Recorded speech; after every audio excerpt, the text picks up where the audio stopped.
फिर से current affair MCQ में। तो आज हम लोग डिस्कस करेंगे करंट अफेयर एमसीक्यू। तो पहला क्वेश्चन, टाइम वेस्ट किए बिना क्वेश्चन पर आते हैं। तो पहला क्वेश्चन हम लोग देखते हैं। पहला क्वेश्चन क्या है? पहला है ग्राफिक्स प्रोसेसिंग यूनिट यानी जीपीयू विशेष इलेक्ट्रॉनिक सर्किट या प्रोसेसर है जिन्हें कंप्यूटर, गेमिंग कंसोल और अन्य उपकरणों में ग्राफिक्स रेंडरिंग कार्यों को तेज करने और बढ़ाने के लिए डिजाइन किया गया है। तो बिल्कुल सही है। ग्राफिक्स यूनिट क्या है? एक विशेष इलेक्ट्रॉनिक सर्किट है। तो दूसरा है इसका सीपीयू विलंबता उन्मुख और कार्य समानांतर है, जबकि जीपीयू थ्रुप्ट उन्मुख और डेटा समानांतर है। ये भी ऑप्शन आपका सही है। आपके दोनों ऑप्शन सही हैं। तो आपका विकल्प जो दिया गया है ऑप्शन सी में, देखिए आप यहाँ पे एक और दो दोनों, ऑप्शन सी आपका करेक्ट आंसर है। तो अगला प्रश्न हम लोग देखते हैं।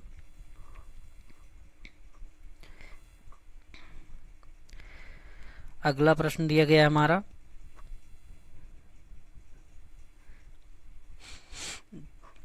संयुक्त राष्ट्र का कोई भी गैर सदस्य यानी संयुक्त राष्ट्र का यूएन का कोई भी गैर सदस्य यूपीयू का सदस्य बन सकता है बशर्ते उसका अनुरोध यूपीयू के कम से कम 2/3 सदस्यों के द्वारा अनुमोदित हो। पहला कथन अभी नहीं रीड किया। हाँ, पहला कथन यहाँ पे हमारा यूनिवर्सल पोस्टल यूनियन यानी यूपीयू के संबंध में कथनों पर विचार करना है। यूपीयू के संबंध में जो कथन दिए गए हैं आपके, पहला कथन दिया गया है आपका यूपीयू का उद्देश्य डाक सेवाओं के लिए अंतर्राष्ट्रीय नियम स्थापित करना और डाक मामलों में सहयोग को बढ़ावा देना। तो यूपीयू बिल्कुल सही है। यूनिवर्सल पोस्टल यूनियन किसके लिए स्थापित किया गया है? अंतर्राष्ट्रीय नियम स्थापित करना और डाक सेवाओं में बढ़ावा देना, सहयोग करना। और दूसरा कथन इसका है संयुक्त राष्ट्र का कोई भी गैर सदस्य देश यूपीयू का सदस्य बन सकता है बशर्ते उसका अनुरोध यूपीयू के यानी यूपीयू का मतलब यूनिवर्सल पोस्टल यूनियन कम से कम 2/3 सदस्यों द्वारा अनुमोदित हो। तो ये भी आपका सही है। पर आपका जो कथन दिए गए, कथन 1 और 2 दोनों सही हैं। कथन 2 एक ही सही व्याख्या करता है। तो ए रीजन नहीं है दूसरे का, यानी कथन ए आपका दूसरे का रीजन नहीं है। दोनों कथन सही है पर दोनों अलग अलग हैं। तो आपका कथन बी जो दिया गया ऑप्शन में कि कथन 1 और 2 दोनों सही हैं लेकिन 2 ए का सही व्याख्या नहीं करता, तो ये ऑप्शन आपका करेक्ट है।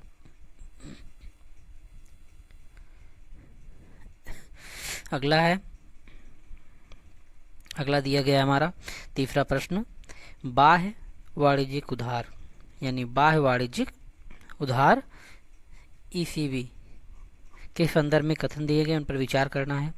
पहला कथन दिया गया है यह भारत में उपयोग किए जाने वाला एकमात्र उपकरण है। यानी बाह्य वाणिज्यिक उधार क्या है? यह भारत में उपयोग किए जाने वाला एक उपकरण है जिसका प्रयोग भारतीय कंपनियों को मौजूदा क्षमता के विस्तार के साथ साथ नए निवेश के लिए देश के बाहरी विदेशी मुद्रा में धन जुटाने की सुविधा प्रदान करने के लिए किया जाता है। तो बिल्कुल सही है आपका। बाह्य वाणिज्यिक उधार क्या है? यह ऐसा संसाधन है जिसका उपयोग क्या करती हैं? भारतीय कंपनियां क्षेत्र का विस्तार करती हैं और विदेशी मुद्रा जुटाती हैं। तो बिल्कुल सही है। दूसरा है फंड अपेक्षाकृत कम अवधि के लिए उपलब्ध है। ये तो गलत है, बिल्कुल गलत।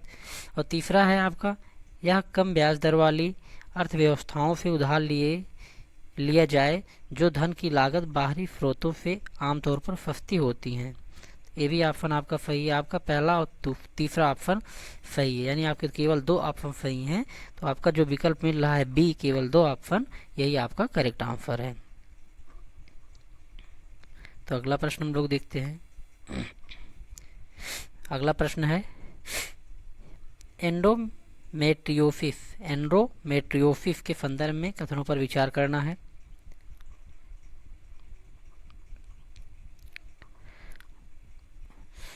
और इसमें जो कथन दिए गए हैं इस कथन का तात्पर्य क्या रहेगा? इनमें से कौन से कथन सही नहीं हैं?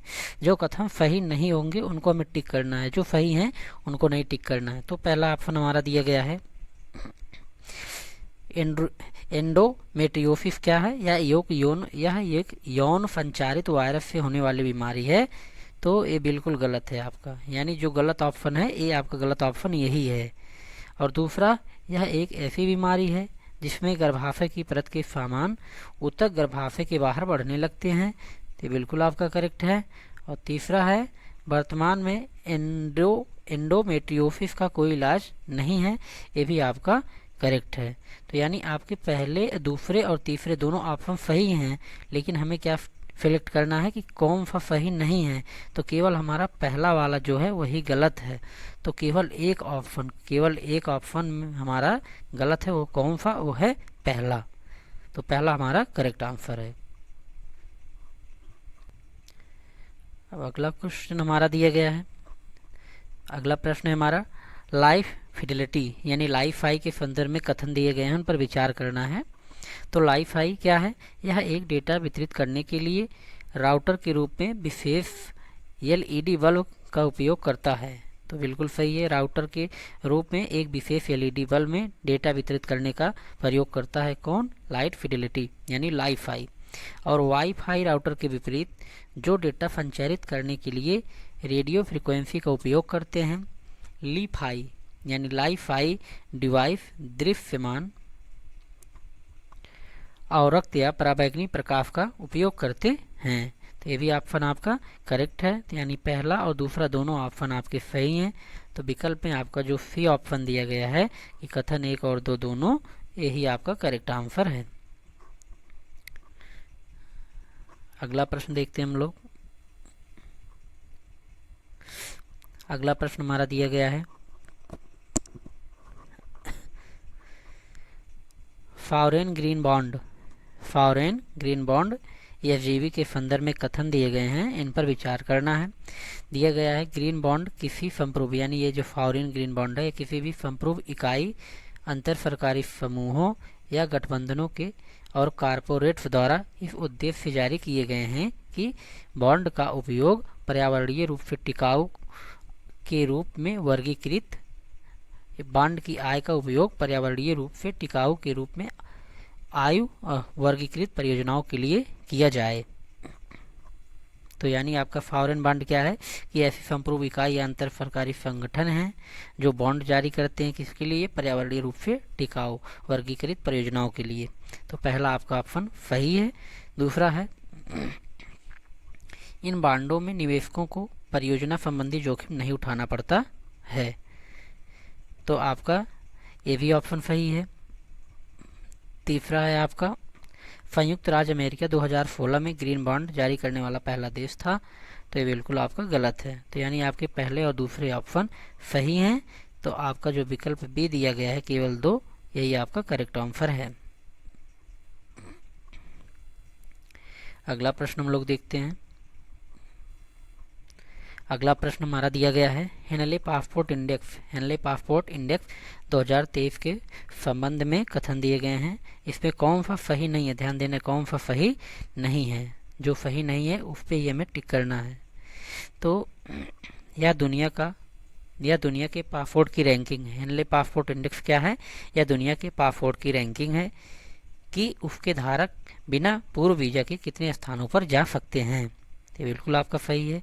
हेनले पासपोर्ट इंडेक्स एक पासपोर्ट रैंकिंग है कौन सी कि उसके धारक बिना पूर्व वीजा के कितने स्थानों पर जा सकते हैं। और दूसरा है ranking international air transport association द्वारा उपलब्ध कराए गए आंकड़ों पर आधारित हैं। ये भी ऑप्शन आपका सही है।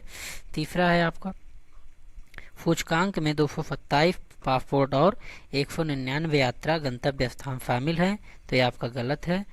और डी है आपका भारत पिछले साल 87वें स्थान के साथ 7 पायदान ऊपर चढ़कर 80वें स्थान पर पहुंच गया। ये भी ऑप्शन आपका सही है। हमें चुनना क्या था? कौन सा ऑप्शन सही नहीं है? तो हमारा सी ऑप्शन सही नहीं है। तो हमारा सी ऑप्शन क्या है? गलत है। तो अगला प्रश्न हम लोग देखते हैं। टैंकाई विधि के संबंध में कथन दिए गए हैं, उन पर विचार करना है। टैंकाई विधि क्या है? टैंकाई विधि यह विधि जहाज निर्माण की प्राचीन तकनीकी है। ये बिल्कुल सही है। टैंकाई विधि क्या है? यह जहाज निर्माण की प्राचीन तकनीकी है। और दूसरा हाल में ही भारतीय नौसेना ने जहाज निर्माण के लिए इस प्राचीन तकनीक को पुनर्जीवित करने के लिए कोचीन शिपयार्ड लिमिटेड के साथ एक नए समझौते पर हस्ताक्षर किया। ये बिल्कुल आपका सही है। अभी हाल में ही क्या हुआ कि यानी कि ये प्राचीन जहाज निर्माण तकनीकी है, और इसके साथ क्या हुआ अभी कोचीन में, यानी इसको पुनर्जीवित करने के लिए यानी पुनः दोबारा फिर स्टार्ट करने के लिए कोचीन शिपयार्ड लिमिटेड से एक समझौता किया गया है। तो यानी आपके दोनों ऑप्शन सही हैं। तो आपका विकल्प जो सी दिया गया है कि कथन 1 और 2 दोनों, यही ऑप्शन आपका सही है। और अगला प्रश्न है हमारा 9वां, न्यूनतम गारंटी आय विधेयक 2023 जो हाल में ही समाचार पत्रों में देखा गया कि किस राज्य द्वारा पेश किया गया है। यानी हाल में ही 2023 में जो अभी मानसून सत्र चल रहा है उसमें जो विधेयक दिया गया था 2023 का न्यूनतम गारंटी आय विधेयक, वो किस राज्य के द्वारा दिया गया था, यूपी, उत्तर प्रदेश या गुजरात या केरला या राजस्थान। तो दिया गया था हमारा राजस्थान द्वारा। किसके द्वारा? राजस्थान। तो राजस्थान हमारा करेक्ट आंसर है। और हमारा 10वां क्वेश्चन है, घड़ियाल के संबंध में जो कथन दिए गए हैं उन पर विचार करना है। पहला, इसमें देखना है कि कौन से कथन सही हैं। तो यह खारे पानी का मगरमच्छ है, तो ये बिल्कुल गलत है, कहीं भी मिलता है, ऐसा नहीं कि खारे पानी में ही रहेगा और कहीं नहीं। और दूसरा है, ये सिंधु घाटी सभ्यता में पाए गए थे, तो बिल्कुल सही है, घड़ियाल सिंधु घाटी सभ्यता में पाए गए थे। और तीसरा है, इसे IUCN रेड लिस्ट के तहत लुप्त प्राय प्रजातियों के रूप में वर्गीकृत किया गया है, ये भी आपका गलत है। तो यानी आपके ऑप्शन सिर्फ 2 ही सही हैं, सिंधु घाटी सभ्यता में भी पाए गए थे, तो केवल एक ऑप्शन आपका है पहला, केवल एक, यही आपका करेक्ट आंसर है। तो दोस्तों आज के लिए इतना ही। अगर वीडियो अच्छी लगे तो प्लीज़ लाइक, सब्सक्राइब और शेयर ज़रूर करें और हमसे जुड़े रहिए प्रीलिम्स MCQ के लिए। धन्यवाद, मिलते हैं कल एक नए वीडियो में। नमस्कार।